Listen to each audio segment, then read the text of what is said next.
Here comes the Star, who's peppering away, and they were followed by Terra Star, and Splashback still coming. It might not be over. Sassy Boom stopping. Splashback from third last has got up.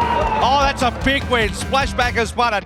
Welcome to Bet Doctor, behind the curtain look at how pro punters operate. I'm your host, Scoot. We're back at springtime. We're proudly sponsored by Ladbrokes and Punting Form. So we've got the red jumpers, and I'm with Red here.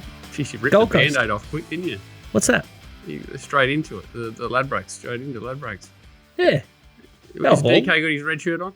No. Well, we've got a little bit of an agenda. Nico's still with us. How are you, Nico? I'm good, boys. It's good to be back. Keen for another season. New season's just about to kick off, actually. So I got some okay racing down here in Melbourne. We've had a few sort of light weeks, but Saturday seems all right. So we've got to find a few winners to get back on the board. Mate, before we get to Saturday, we'll just go through the agenda because we've been in hiatus for the Melbourne and Sydney show for quite some time. And the first one's congrats, Nico.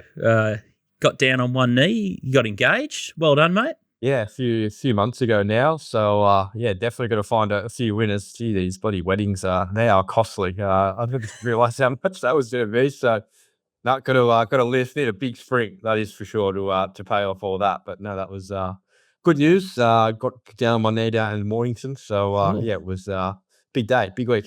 Outstanding stuff. Yeah, I hope it's a big spring for me too. Why don't you two have a joint wedding? Could do, yeah. I proposed in the break, so I'd go halves in the bill with Nico if he wanted to. But I'm looking forward to that one.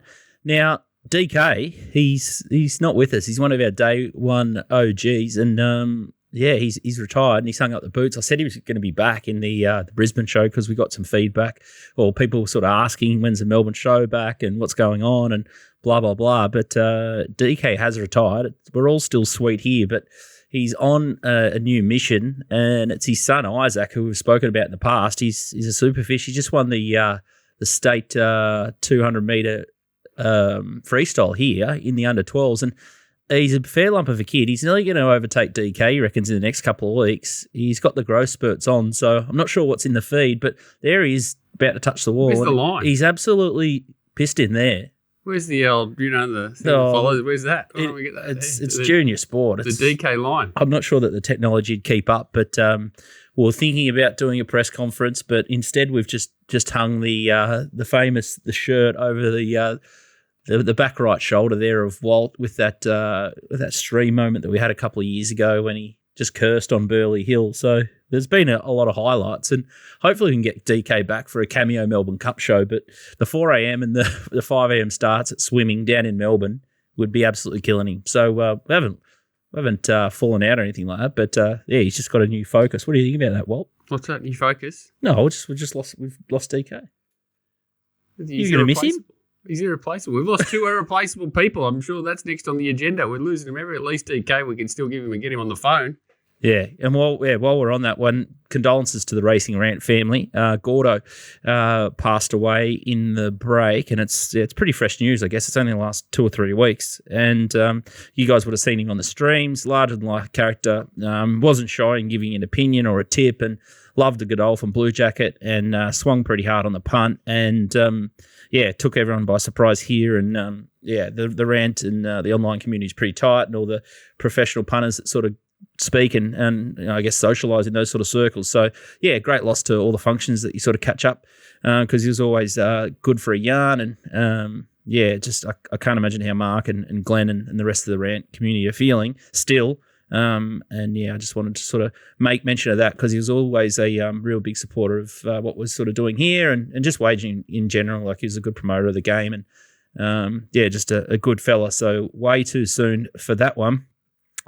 Just on the Ladbrokes stuff, I think I spoke to a couple of different bookies, or a lot really, and this decision's probably going on a few years. I think it's been 4 years since we've been on track, and we had that night at Moonee Valley, which is a pretty big success. We have about 150 people in the room, and we had 2 teams go head to head. We had SA versus Vic, and Ladbrokes have increased their track footprint, and you would have seen some news during the week that they've just acquired Bendigo as well. So they've got Doomben up here, they've got Eagle Farm, they've got Cairns, they've got Moonee Valley, they got Geelong, they got Southside Racing. So they've got a pretty clear intention to get around as many grassroots tracks, and that's something that we like the sound of. The other thing that we really like about Ladbrokes is their presence in the market. They're sticking out on a lot of horses, and that's what the market needs at the moment. There's a difference in opinion and price. So there's good opportunities that sort of present themselves there. So I've been in discussions with Ladbrokes for quite some time, and we're sort of on the same page. So the other thing I really liked earlier in the year, and Walt sort of chipped me for not inviting him along, was the Ultimate Driver harness concept, which I think will be massive if they can orchestrate that when they bring that into horse racing. So you are buying a driver in the harness racing, and in horse racing you just buy the jockey, and then you sort of draft out all their rides. So there's some fun stuff to be done in that sort of space with Ladbrokes, and some good activations. Sort of drew more attention and excitement than probably the Inter Dominion this year. Yeah, that sort of. So if they don't, if people aren't taking notice, it would surprise me. Yeah, so we're delighted to be in the red jumpers, so to speak. I had a look in the cupboard, and I don't have anything red, being a ginger, so you probably won't see me in much Ladbrokes apparel. If I wore red, I'd look naked. We're thrilled to have them on board, and hopefully we can just keep powering on, and we'll have the Bris Vegas show that will continue in summer. So you'll see not so much of DK, but GK will be back for that one, and a couple of the MacBet boys will be back on board as well. So heaps to look forward to for spring and summer. So now that we've got all that under control and the agenda items, we'll worry about the news next week, because it's a bit of a Little Birdie focused show. There's been plenty. Peter McGuire resignation piqued my interest when I had a little bit of a break and a bit of a holiday, so it's good to see him gone. But we'll get to the racing news next week. But today's show, we're going to talk about Flemington. Looks windy, not too windy, but fresh. It's just a typical wintry day, and Nico's going to hone in on some of the sprint races. Walt, you've got a nightmare assignment. There's 18 mil on Saturday, there's 8 mil in the lead up, and it's already ducks and drakes. You would have seen the racing Wednesday in Sydney, and equally so in Sandown. These tracks that are still pretty sticky and wet.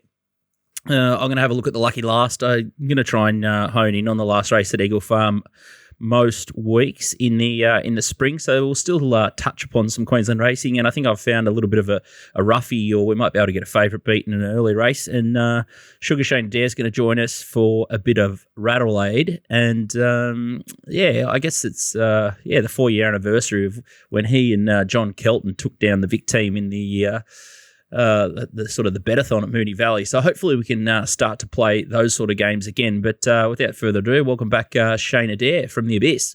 Thank you, Scoot. Good afternoon, everyone. Yeah, good to be back. This is bigger than the Oasis reunion. This come back here, you lose DK, you get me. Sorry, Scoot. Chocolates to boiled lollies right here. Well, it's not a like-for-like sub. You got a fair bit more class, and you got probably better taste in music as well. I've had a bit of feedback about the Oasis. Everyone's sort of blowing up that there's too many people singing along, and you can't really hear the lyrics and the song. To what? Oasis. What? You don't even know who Oasis is? I know who Oasis is. Yeah. Do you? No. I was just thinking that was another reason why DK might have gone down. He might be at Ozzy's funeral as well. He'd be an Aussie man. Ozzy Osbourne. We're going to get some footage of DK going full Laurie Lawrence poolside this spring, you reckon? Or Dean Boxall just sort of shaking the pole there as the young fella crosses the line? I've got a feel it's going to be out there, whether we can get hold of it or not. But I got the feeling it will be out there. It will be. And can you imagine? Like, he used to get pretty red and steam up on the streams. I can imagine him just so animated in the stands. It would be outstanding. Yeah. A nightmare too, because it's not as if it's quick. Is like it's good. It'd probably feel quick, but they're not going up and down like Usain Bolt. So there's plenty of time for emotion to rise. Too good. So we wish him well there. And Lockie Nindos, an interesting one. Bagman, he's off to Melbourne.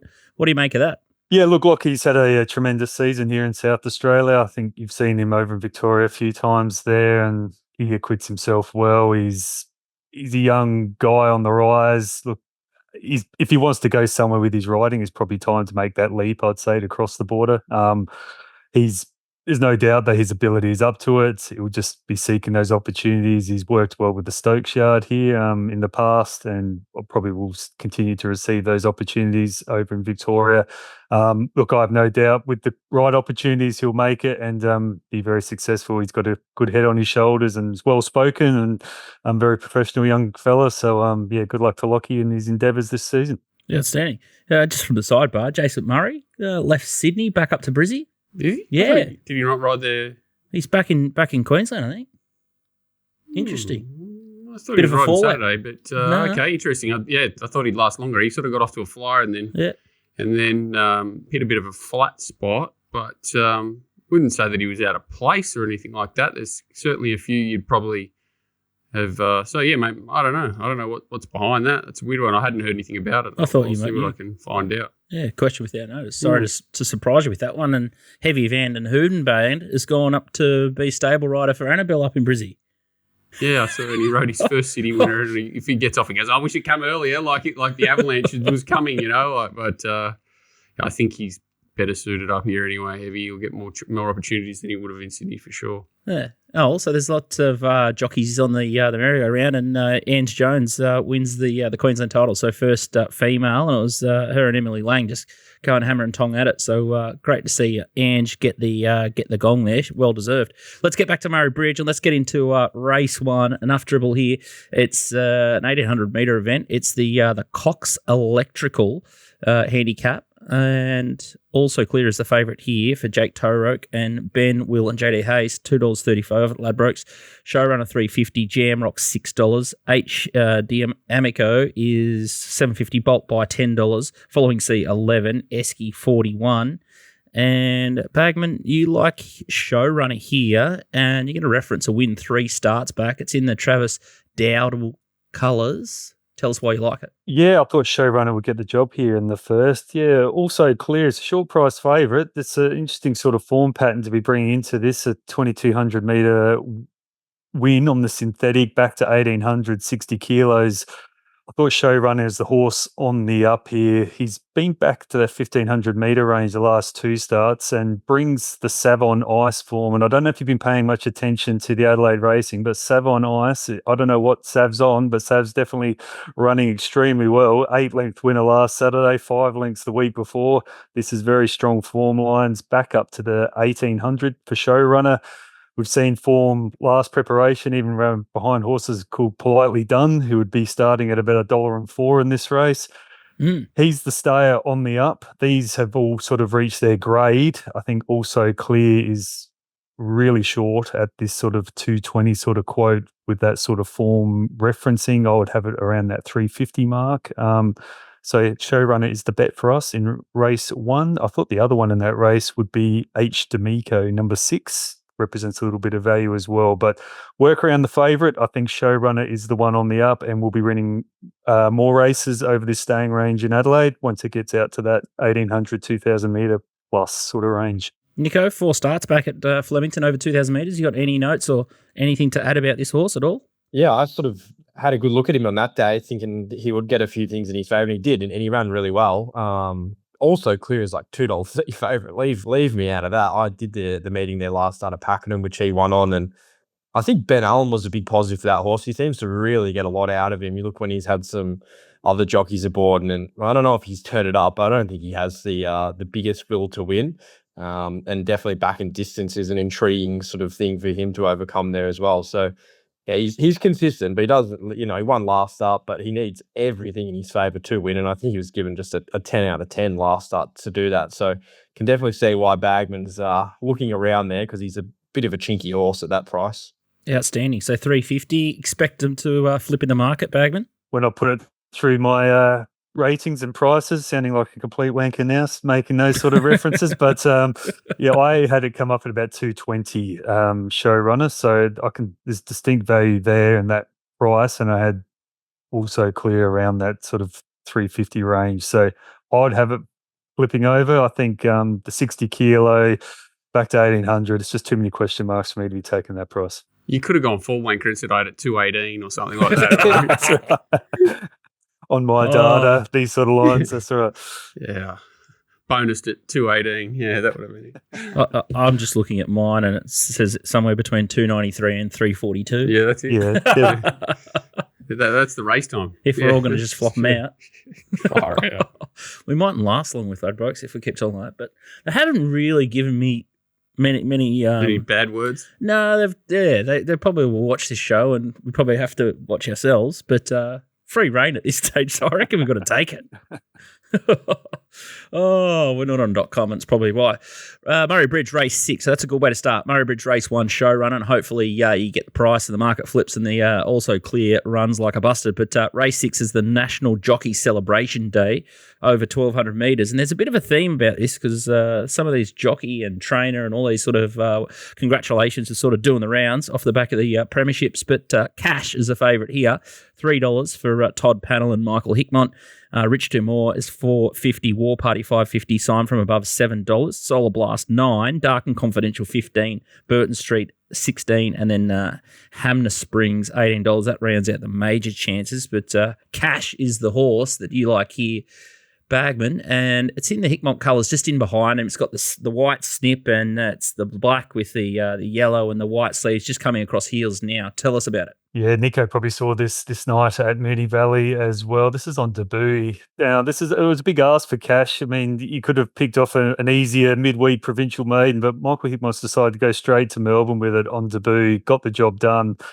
The way it quickens in that last 150 metres too, when Todd Pannell asked for the effort, it's looked just a big, dumb horse that didn't really know what was going on and was just racing on raw ability. I think Spell and Bring It Back is now, I think we'll see a more mature, more horse that's starting to fulfill its potential. They didn't shy away from spending the cash either. 1.1 million they spent on this horse at the sales. It'd be the most expensive horse running in the state, I would say, at the moment. Creates a lot of interest, hence the name, I'd say, Cash. It's a lot of benchmark 64s at Murray Bridge to get this money back. So I'd imagine they've got a lot bigger things to fry than this. I do like the engagement of Todd Pannell. I think the draw will suit too when we come around to race 6. They do tend to come down the middle of the track. The wide draw, we'll see it powering home, and it will be getting the cash and will be winning better races than this. This is a pretty limited bunch it's facing on the weekend, and I think it represents a pretty good bet around that $3 quote. You guys are waxing here, Nico. Thoughts, Moonee Valley? Yeah, I remember seeing that night. He looks all the $1 million, that's for sure. He's a great type. But I can remember the post-race interview with the trainer, and he was giving him a huge rap, this horse, just saying that he pretty much won on raw ability and he's just going to be better and better city class any day of the week. So, it seems like that is the case. He's just going to keep improving. But that was a fairly, usually post-race they're happy to come out and say that, aren't they? Before the race, you don't really get him declaring him, but yeah, he was very forthright in his opinion that he's a very good horse, Tash. So you would think, like Bagman said, if he's going to recapture that price tag, he's going to have to win a few benchmark 64s at Murray Bridge. And Hickmont, from an outside looking in, it does seem like a track he trains a lot of winners at. His horses really race right up to their best there, so I think you want to be finding him there. Yeah, I was going through the figures last night, and about 27% turnover on profit at Murray Bridge. So he does really get these team wound up. You can back any of his runners at Murray Bridge with confidence that they're ready to go when they race at Murray Bridge.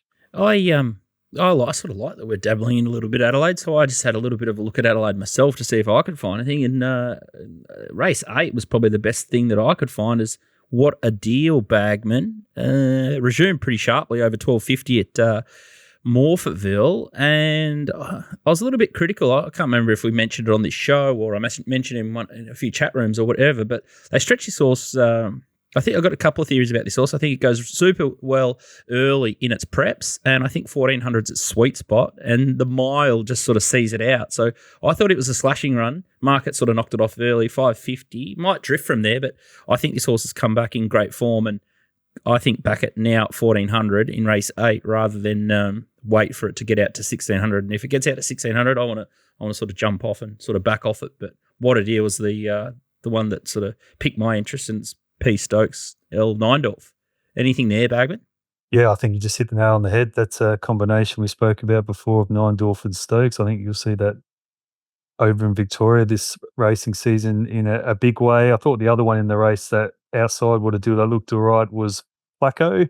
the bargain buy from the Luke O'Connor stable. I think it was only about $2,000 on English Digital. He's got this thing flying at the moment, and it's won its last two, drawn the right side of the track, and Premiership jockey Rochelle Milnes in the saddle as well. So I think maybe a little Dutchy on both those. I think you might be far away. Outstanding stuff. All right, good to have you back, and hopefully we can kick a Vic, get Neindorf to get over there and start kicking a Vic. Beautiful, guys. Thank you for the opportunity, and we'll speak soon. Outstanding stuff. All right, Rochelle Milnes, you want to talk about her, No. John Walter? No. Come on, mate. It's our first day back. No. We don't sit on the fence here.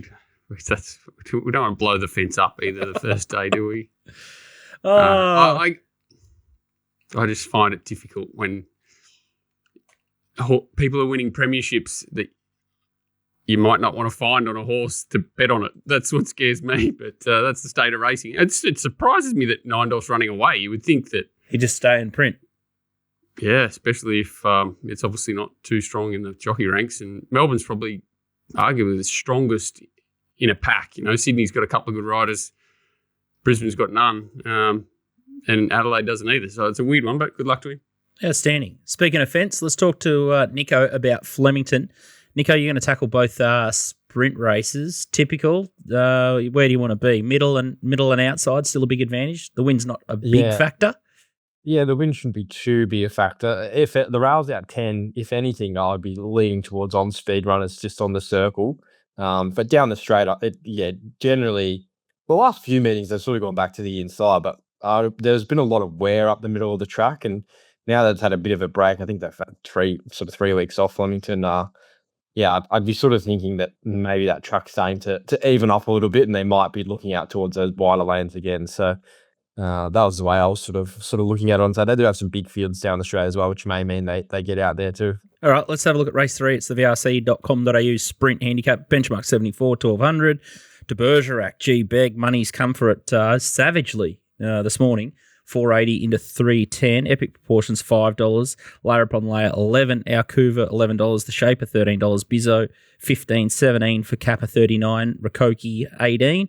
And then you got Riverina Power and much, much better the rest. De Bergerac is the one you like too. It's in the beg colours. It's in the navy with the red and the little white. They're not epaulettes, but there's something on the sleeves there. But you like this one, Nico? Yeah, the all silent colours. This is a really good run. This is benchmark 84 grade. Now it comes back to benchmark 74 grade. The other horse key form reference this race, the Alcuva, is in the lime out the back. Just had absolutely no luck. I think this is you just got to go back to the fundamentals here. He's a long way back in grade from running second to Lafraca. He was a really good winner first up. This horse to Bergerac, he pretty much hit that rating again last start.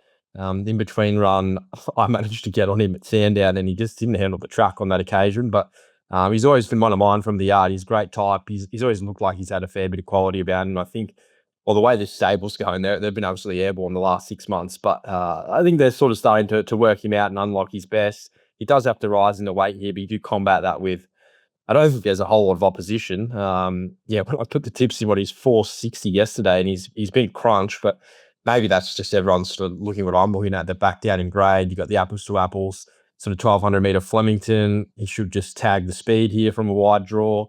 Tom Preble, Graham Begg, their combination is through the roof when they combine. So Tom's got a good association with this horse, and I just didn't really find a danger. Epic Proportions is bringing in what looks like average Sydney form to my eye without being fully across it. As I said, Alcuva may be the one from that lead up that can run well here. Blake Shin goes aboard. He jumped out while leading to the campaign. He could be an improver here at double figures, but I didn't think De Bergerac would probably get as short as what he has, but it's probably no real surprise given you're trying to sort of really find something to beat him just off his recent form. So I think everything works out in his favour, and if he gets a similar sort of run to last start, holds his form, he'll be pretty hard to beat. So I think he's probably into about his rock bottom price now. Wouldn't be surprised if he got a little bit better come the day. But he definitely looks the horse to beat, and our Cougar may be the one you'd have a saver on, or maybe something one buys free with Blake Shin getting aboard. And if he had any luck in that race, he probably would have been in the finish. So that looks the right form reference. So happy to back it in the apples to apples 1200 metre Flemington form. Yeah, it's really interesting. I think all the key dangers are well outside the market. Horses like Bizot, Talberger, Big Watches sort of horses that go really well, like down the straight, and got Riverina Power, but they're all like 20s, 30s, 40s. So to try and find something to bomb it, it's going to be really tricky. Epic Proportions is dead set like that. Is Wednesday form at best. It sort of carries every time it sort of finds a horse. Saturday form, it sort of struggles. So, yeah, I couldn't be finding it heading down. It's 62. Is it carrying in this race too? Is it far out with a claim on top? Wow, Strange. No, I'm on board. De Bergerac will be in the right spot by the look of it. Flemington Race 7 Flemington Race 7 is the Group 3 Aurie Star over 1,200 metres. This is the feature. And all the rage is for Splashback. Electric turn of foot, this horse. Last start anyway. $2.60 favourite. King of Russo, $5. Marble 9, $5.50. Miss Aria, $13. She Dances, $13. Bossy Nick, $13. Joyful Fortune, $16. And then you got Lady in Pink at $18. Odds courtesy of Ladbrokes. Let's have a look at Splashback last time and talk us through it, Nico. Yeah, it's a sensational win back in the green colours, and I think you just have to treat this mare as a complete new horse with Graham Begg. She's had 4 runs for Begg. She's had this win, a win at Caulfield where she bolted in first up. She was unlucky in a stakes race over the Carnival where she come home the quickest closing splits of that race and some of the quickest closing splits of the day. And that's just what she's done with Begg. Every start she's had with him, she's been the fastest last 200 of the race and pretty much quickest of the day. So as you see there, the turn of foot she has when she just unleashes is that of a pretty good horse, I think. I don't know where they sort of end up this spring. I would imagine they're looking at sort of Let's Elope and those kind of races, 1,400 metre mares sort of races, not too far away, come early spring. And then she has stretched out to 1,600 in the past and even 2,000 and with the previous trainer. And so maybe a race like the Empire Rose is on their agenda. Her ratings aren't huge. There's a few other horses here, like King of Russo's rated a lot better, winning last start, but I think you just have to back in the visual a bit with Splashback and just wipe all of her form prior to her last 4 runs, treat her as a new horse with the new stable and just back in that visual last start. Good horse, bad horses just can't do that. That is a sign of a good horse, just to get herself out of trouble and fly home. She stays right down the weight. She's only 54 kilos. That was 1,400. But I just think she's come back a much sharper horse this campaign. She had a really sharp tick over jump out at Pakenham. The straight should suit her. Even if they sit up, she's found solely run races in pretty much every start she's had for Graham Begg and ripped home. So there doesn't look the heap of speed here. Like Joyful Fortune, Marble 9, sort of look the 2 key speed influences. But Joyful Fortune's a real query at 1,200 metres. I would imagine they try ride him pretty economically to get the distance range. Marble 9 led a slow tempo last start. Fee Dancer doesn't seem to have the early toe at the moment to be a real speed influence. So I could imagine they may sit up, and Splashback's just got a huge turn of foot. So I think she's stakes class mare any day of the week. And I think this is another sort of stepping stone into getting to that level. King of Russo is an interesting horse. I saw he's also in Sydney, but with all the rain coming there, they may elect to come to Melbourne. When I last saw him, he was just sort of a little 3-year-old number going around in a few sprint races down here. He seems like he has improved since then.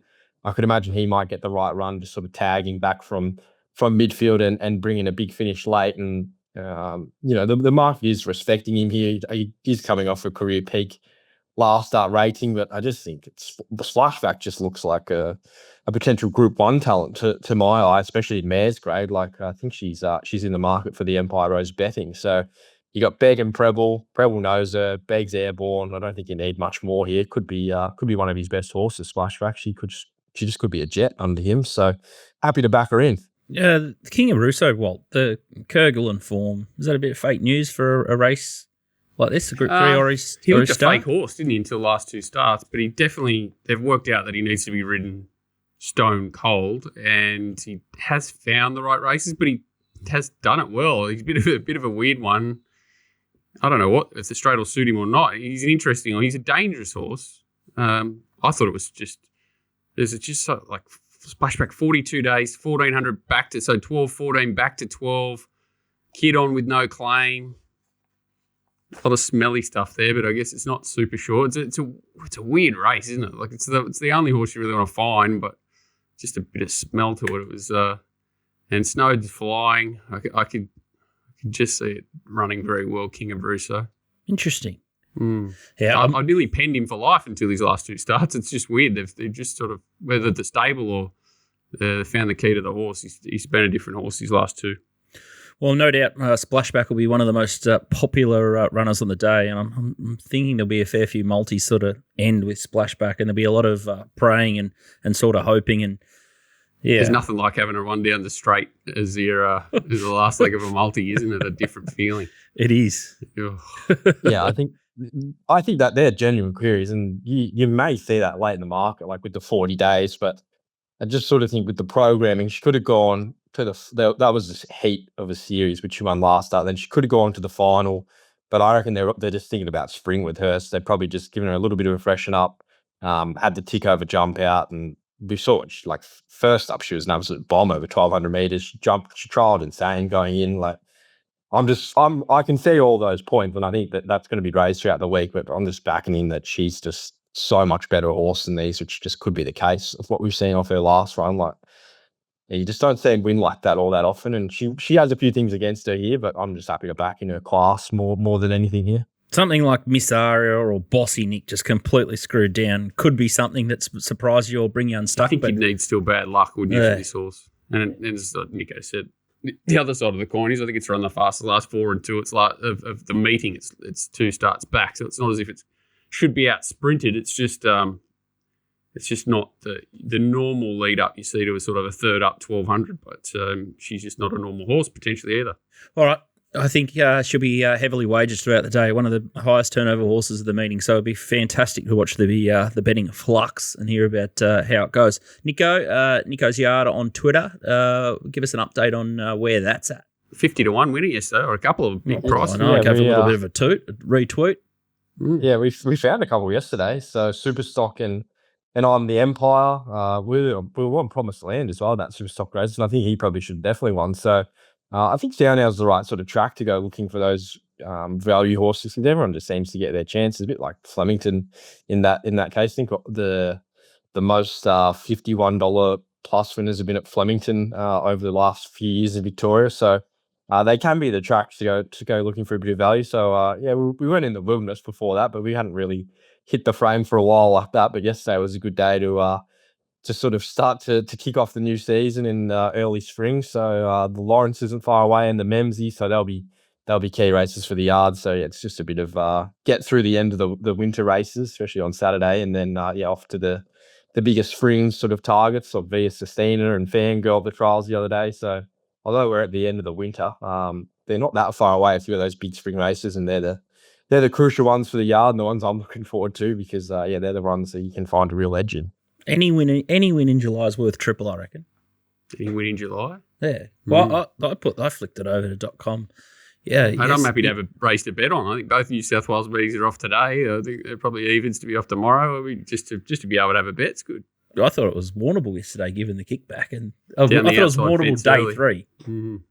I was dirty. I missed the IB Empire, and then Nico's fair in the yard too. I didn't realise it was down there. It's one of my horses. She gets them all over the shop, old Annabelle. You just sort of found the right setup there, just leading and controlling that race. Just everything worked out in his favour. I think he's not the most genuine horse, but when he gets in his way, he can hit the frame, and yesterday was definitely that. Nico's Yard on Twitter, or you can find it on the littlebirdie.tv website and link through and get on board there, because it's going to be a big spring, and he's racing.com talent, Nico. He's hit the big time. He just uses this his warm-up lap. That's it. We just his little hit out. Yeah, his fluffers. Thursday fluffers. Yeah. Beautiful stuff. Nosy stuff. So make sure you get around the Nico's Yard. I'll be all over it this spring. I'll be ready to roll.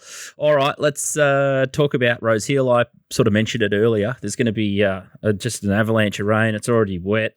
And funnily, I went through the show notes from the last episode that we did just to see if there's anything there. And lo and behold, it was cats and dogs rain. And it's just unrelenting, isn't it? It is, and it's not drying out. I think it's cold this week. 20 mils in the last 24 hours, and now I think they sort of another 10 tomorrow. But it's supposed to sort of rain from mid-afternoon tomorrow right through to mid-afternoon Saturday. So yeah, we'll probably be lucky if it races, and if we do, it'll definitely be a testing and a waterlogged surface. Let's find a couple of super ducks. Let's kick off at race 5. It's the Congratulations Braith Knock Handicap. Over 1,200 metres. It's a 72, a benchmark 72, and metaphorically, Braith Knock might win his own race here, claiming to $4.60 for John O'Shea and Tom Charlton. Star deal for 60 Grand Prairie, $5. User pin $5.50.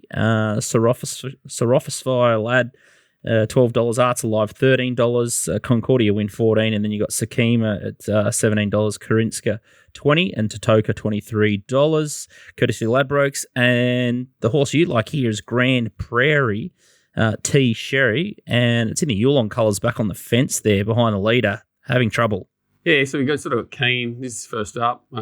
First prep was all right, but sort of keen, and then you can see he sort of had to angle and jostle his way into the clear, sort of gets clear quickly, and the inside, if anything, was clearly the worst ground. So stablemate or the same ownership comes down the outside and sort of flatters the margin, I think, too. So that was a really good effort. First up, I thought, with a little bit of hidden merit, if anything, and heading to a race like this, which is certainly a lot deeper, you've kind of got to hope for improvement or expect improvement to be competitive here. And I think it will be. That was a bit wetter than what they sort of said too. I think it was sort of in the 8 or 9 range there when they sort of had it as a 5 or 6. So that should stand him in good stead. He sort of gets through the ground, which is important for this race. And I just thought there was sort of knocks on a few of the others. Metaphorically, sort of found that the leader fence on a hot leader fence track at Canterbury last start, he's sort of a bit in and out. He probably leads and controls here too, but I'm hoping sort of Grand Prairie's right up his backside, and I think he sort of prefers firm tracks. User Pin, I think, is also a horse that's better on top of the ground. Came off a ridiculously slow 1,100 metre sort of dash up 400 metres last time. Draws awkward here. 1,200 testing, much different. Shropshire led won a highway last start. Star Deal to me's just a horse, and I actually thought probably sort of horses like Concordia Wind and Totoka were the horses I could back as well with Grand Prairie if I'm interested. I'm sort of playing around the ones at the top of the market here, but it could change heavily the race. You know, it could get mass scratchings and all sorts of weird things happen here. So I'd be wary of chiming in too heavily early, but I just think Grand Prairie is the horse with all the upside in this race, and there's a little bit of value as well too around the favourites, which I like those sorts of races. Bit scary, Concordia win, 262 days. You got T Berry, Waller, barrier 12 on a heavy deck, and it's dual nom, so it's going to have a barrier trial. Yeah, most likely, but it's the sort of horse that they actually banged it in its last trial, which I kind of like to see, but whether it's them trying to work out how it's going or not, but it's going to be a little bit more forward than they usually are, and it trialled better than Sakima, I thought, which had already had a run or two under the belt and sort of had the blinkers on there. So it didn't look that great a trial, but I thought it was a decent enough pipe open. It'd be 25 to 1 or something here, is it? So I just don't want it to beat me. It's one of those sanity bets. Waller first up, sort of progressive horses. Even if it is off a long break, he gives them such a long grounding. I don't really tend to worry. It's just if they go out premeditated, not today, which happens quite often. But yeah, price compensation. My little John Walter minion siren's going off here because it's T Sherry, and he hates backing T Sherry, so he must be pretty horned up on this one. So I might be crazy, but I'm saying that this is auto bet jobby because Walt hates Sherry. Well, he doesn't hate him, but he can't find him. I don't want to find him. No. Yeah. Bit like that race there. The horse won, but he kind of drove it mad the whole race, drove it up into here. Like it just, the horse had enough on him to get away with it. That tends to be the case. All right, off to race number 7 here. It's the Jockey's Appreciation Handicap over 2,000 metres. It's a benchmark 78. You got Juju Kibbo, $2.30. Piggyback $6. Federer $6. Captain Maverick $9. Sly Boots $9.50. Canberra Legend $12. And then Cormac T $19. And Callistamon $27. The horse you like here is in the dynamic I won at colours outside lead in the white with a red hat. Tell us why you like it. Yeah, so fence was good here. Outside leader, funnily, wasn't that great. So it was sort of on pace fence-ish. Piggyback, they went pretty quick.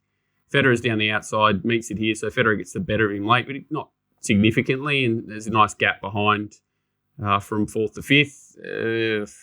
This race gets blinkers and Timmy goes aboard, and I think the opportunity is there to roll forward and lead. I think he's a much better horse on top of the ground, And they're basically the reasons. This I wish Nico was still here. This Juju Kibo was interesting. It looked dynamic down in Melbourne last start, but I went through its previous runs. It led first up and walked and got run over, and then the start after that, it sort of looked one pace, and then it sort of let rip the other day like Far Lap. And I just wonder whether it found the absolute fast lane there or not. It was sort of nearly too good to be true. I couldn't really understand how it performed as well as it did, and it was off a really slow tempo. So, a more even tempo here, heavy track. Hopefully that drags the sprint out of this horse's legs, and Piggyback can sort of just get up on the bunny and keep going. And I just, again, it was a tough day, and this looked like the best option. I'm trying to find on-pace horses that are nice and fit.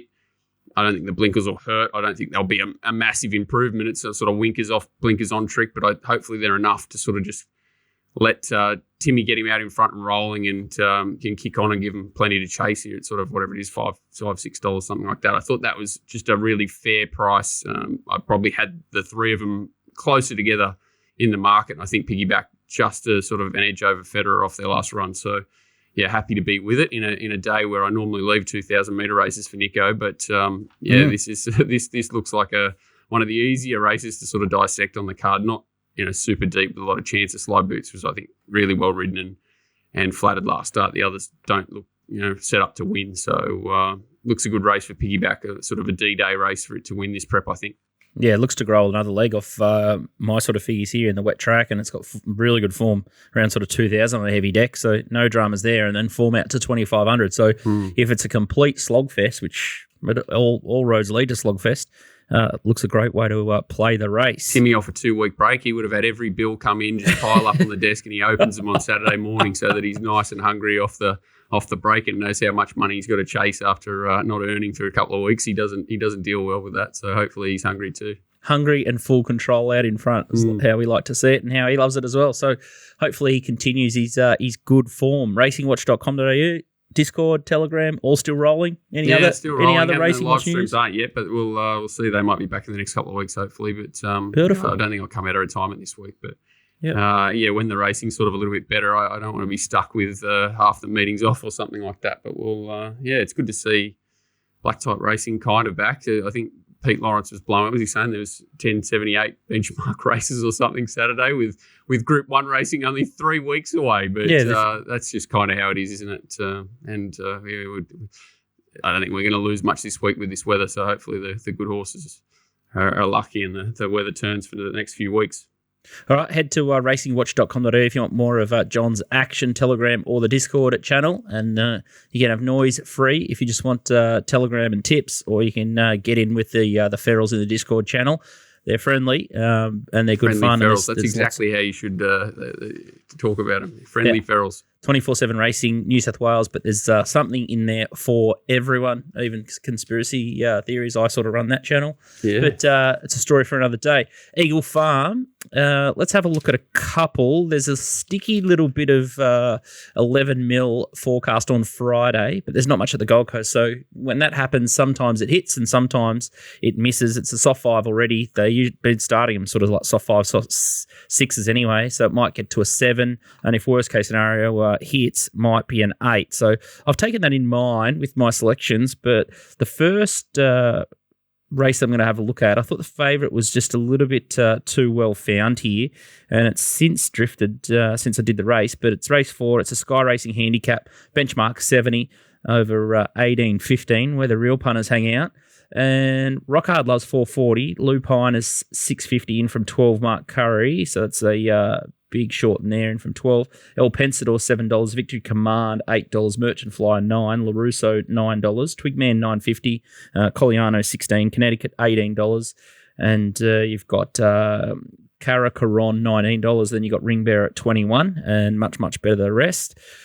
I thought, the favourite Rockhard Love looked a little bit unlucky last start, but a horse I found in a maiden is a horse called LaRusso, and was wide the entire. They dragged it back out of the race. It's in the purple with the pink dots on its cap and white sleeves, and not many horses sort of win like this at Ipswich. It's usually to advantage to be sort of up and on, and this is him on debut, and just love the way he just never stopped trying and just pulled himself to victory here. It was quite the win, I thought, on debut, and he was sort of off the scene for a while, and I've been watching him pretty closely in my black book, and he's never had a rider, and he gets Ben Thompson here, and here he's last start in a Class 3 behind a horse like Pensador and Captain Fenkel, and they've done the similar sort of trick with him and tactics. He's well back in the purple with the pink again, and he's worked through the lines just absolutely enormous, and that's El Pensador out in front. Captain Finkel sort of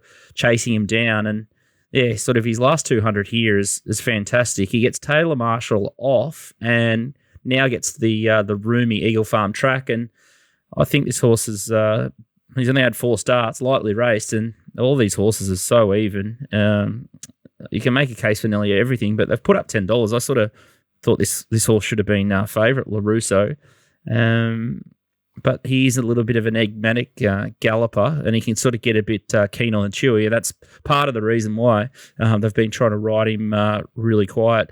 Ringbearer was the other horse I found at $21, trying to take on this favourite. If they can go forward, it's in super form. It's had 2 bad luck stories, and there's other chances of the race with like Merchant Flyer, Twigman, and Connecticut, but very, very even. And I'm pretty keen, and I sort of stepped in sort of $10, and I think this horse will shorten dramatically, and if not, I've got it completely wrong. Yeah, scary race, mate. It's 7-1, 1,800 metre races.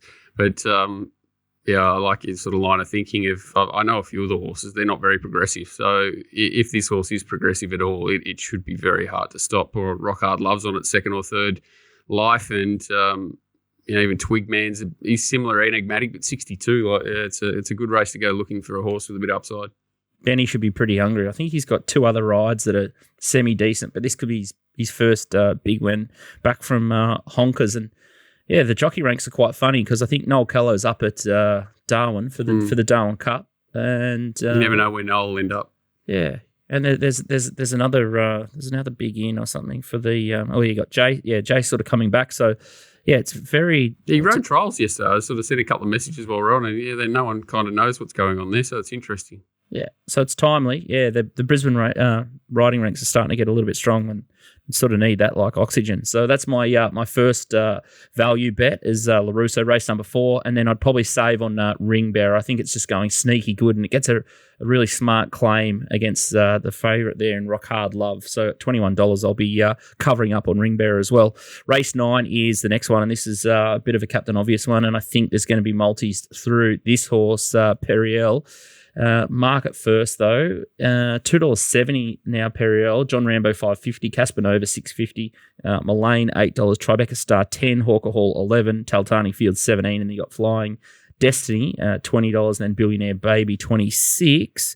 Here's Periel in the Godolphin Blue, and it's got the Marble 9 form, and Marble 9s are sort of around $7 or $8 in the Aurie Star, and just does really well to sort of stick on here, and now goes to Tony Gollan.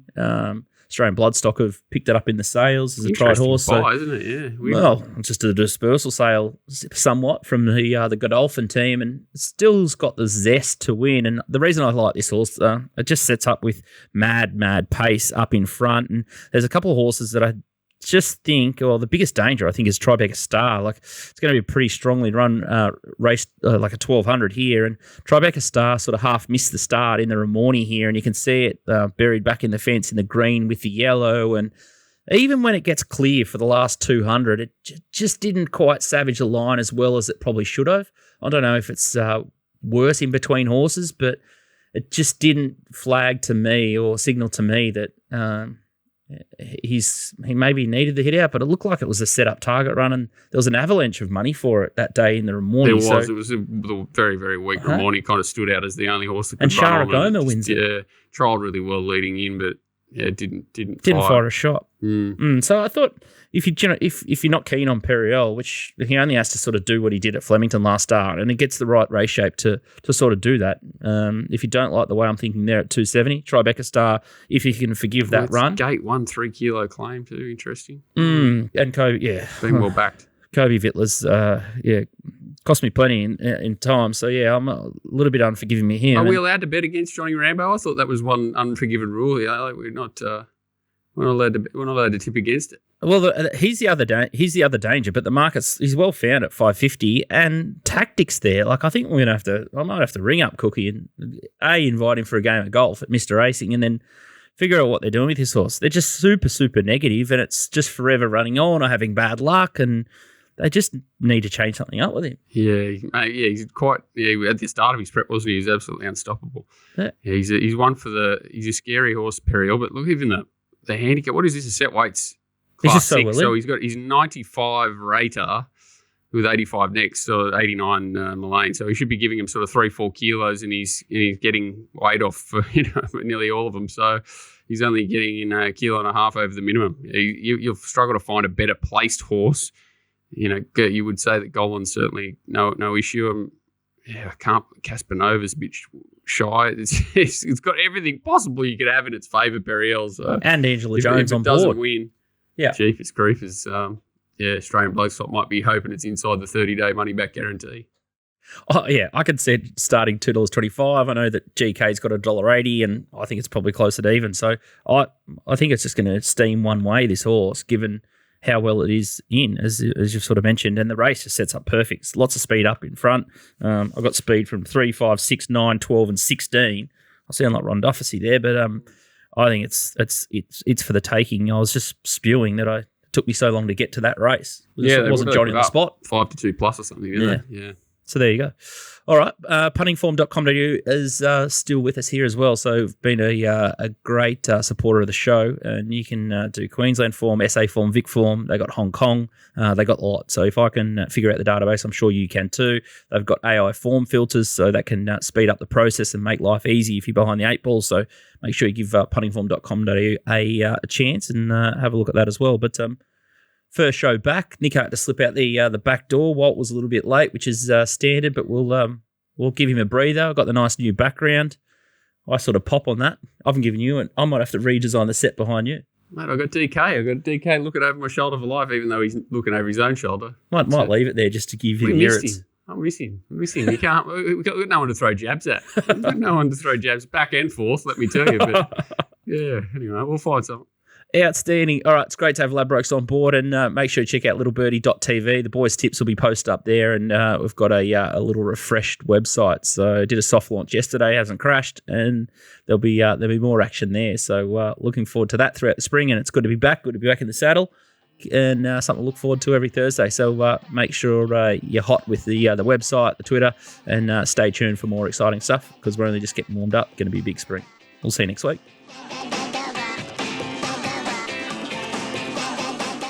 What are you really gambling with? For free and confidential support, call the number on the screen or visit the website.